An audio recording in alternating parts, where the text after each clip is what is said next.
Picture this. You stand on a frost-slick wooden dock in the winter dawn of Warwick, 865 AD, as a fleet of longships glides silently into a Danish fjord. The icy wind bites your face, carrying the stench of brine and wet wood. A roar splits the air. Oarsmen raise their paddles high, saluting a teenage king whose serpent-shaped iris glitters with a hunger that chills the soul. This is Sigurd Snake-in-the-Eye, a 16-year-old Viking ruler driven by prophecy, paranoia, and a primal need to prove himself worthy of his father's legend.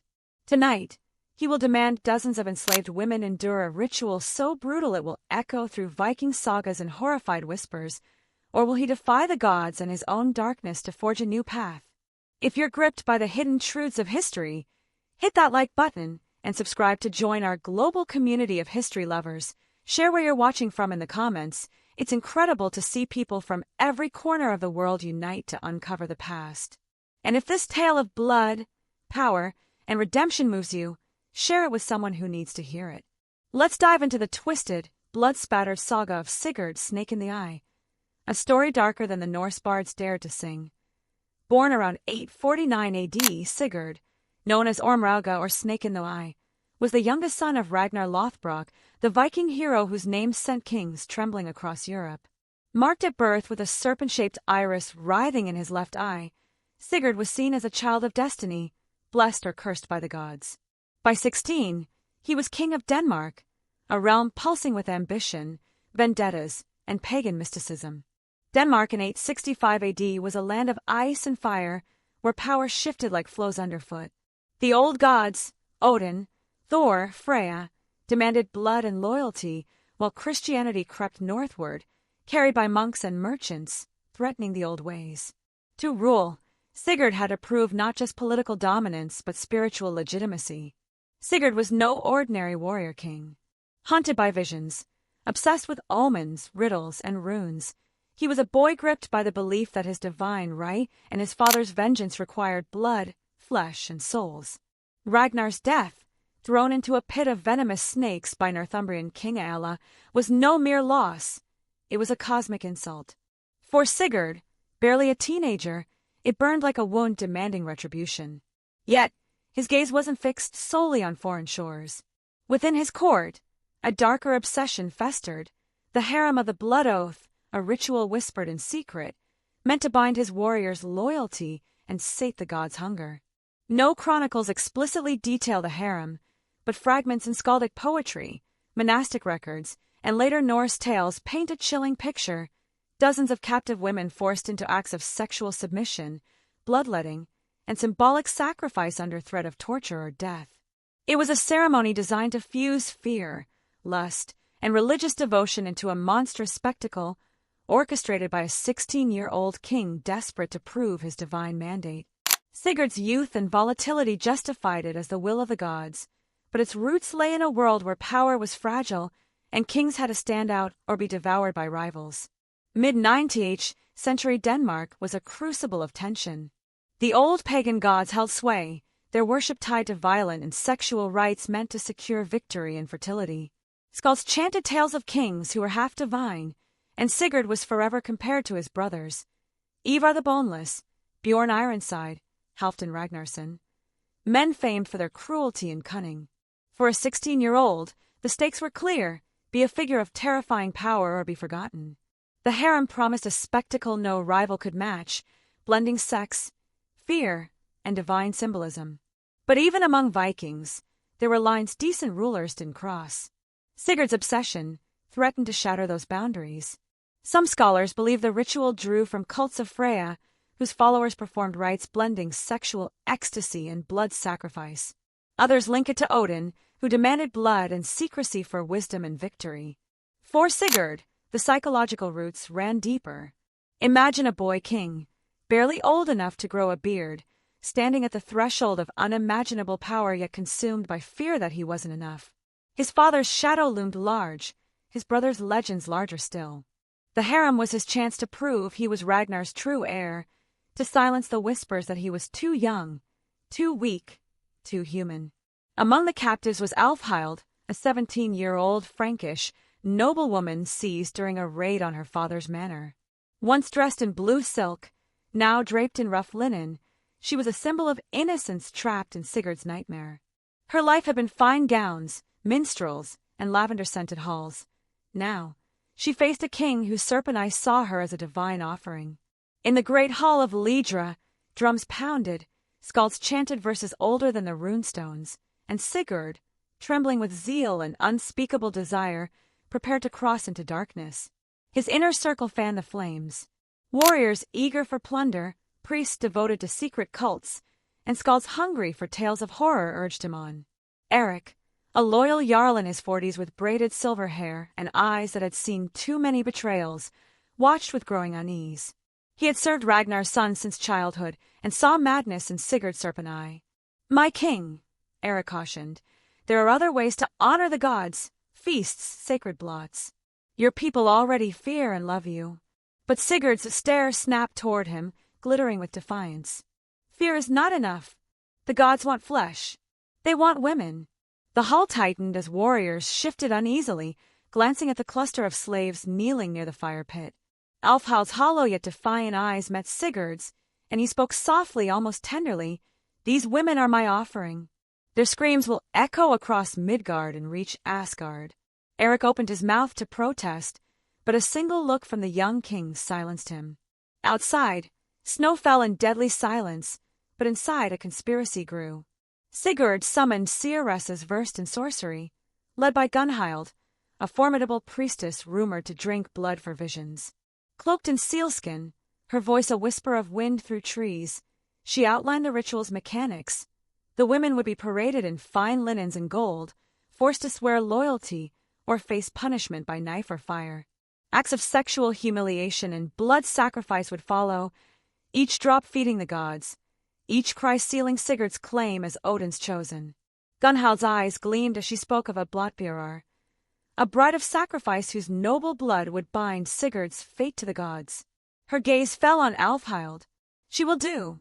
Alfhild was confined to a private chamber, her wrists bound in braided leather, guarded by shield maidens. Her thoughts churned with memories of her father's manor, axes splitting oak doors, blood-spraying tapestries, the cold eyes of the boy king who watched her capture. Alone, she prayed to Christ, to Odin, to anyone, but silence answered.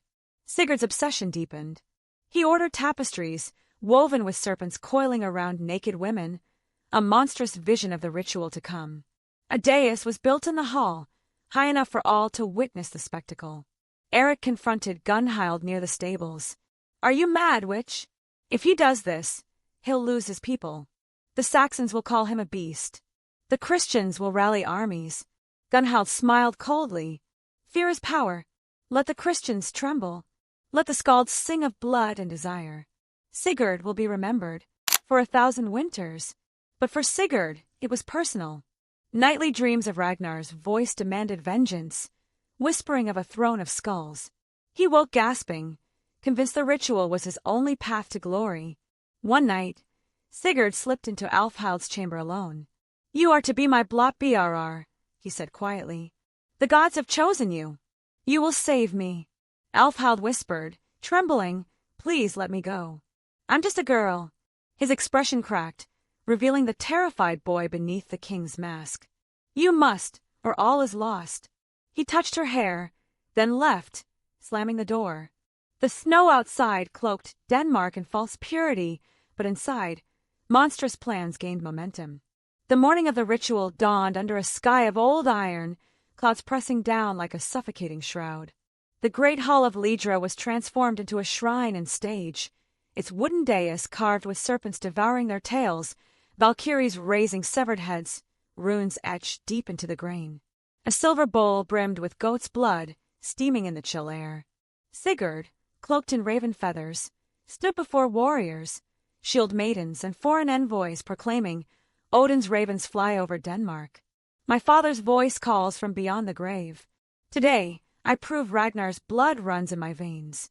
Alfhild, dressed in a sheer linen shift, gold bands circling her wrists and throat, was hauled forward by shield maidens. Her pale skin and hollow eyes contrasted her defiant gaze.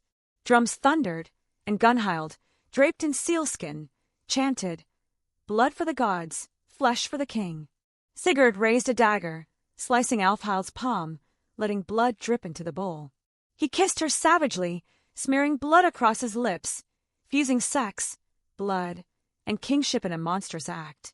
The crowd roared, hypnotized. But as Sigurd lifted the bowl to drink, he doubled over, gasping, as if clawed by an invisible force. Eric seized the moment, shouting, "Enough!" Chaos erupted. Warriors clashed, a Frisian traitor was beaten for fleeing, and Alfhild screamed as Sigurd's dagger hovered at her throat. "Sigurd, don't become the monster you fear," she whispered. The dagger lowered. Sigurd staggered back, sobbing, "I can't. I won't." Gunhild lunged, accusing him of cowardice, but Sigurd struck her down, shattering the ritual's spell.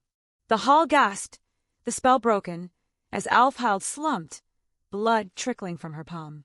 This moment of defiance changed everything. If you're moved by stories of courage against darkness, like and subscribe to explore more tales of humanity's triumphs and struggles. Share this saga with a friend who loves history's raw truths, and let us know where you're watching from. Your support fuels our journey into the past. The aborted ritual fractured Denmark.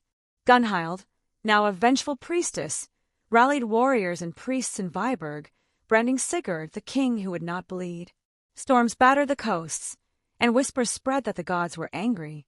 Alfhild, spared but marked, became a living omen. When an assassin sent by Gunhild attacked her, Eric intervened, exposing the rebellion. Sigurd, Alfhild at his side, rode to Viborg to face Gunhild's forces. In a snowy field, steel clashed as Denmark plunged into civil war. Sigurd fought to Gunhild, confronting her atop a mound of corpses. "I chose humanity over madness," he declared, driving her dagger into her chest. Her death silenced her forces, and weapons fell as Denmark's warriors awoke from their fever dream. 3 months later, spring broke over Denmark. Sigurd ruled quietly, his crown untouched, his serpent eye dimmed. Alfhild bore him a daughter, Ragna, named for his father but raised free of blood and ash. Sigurd banned human sacrifice, sent envoys for trade, not conquest, and began a chronicle of Denmark's kings, starting with nameless chieftains.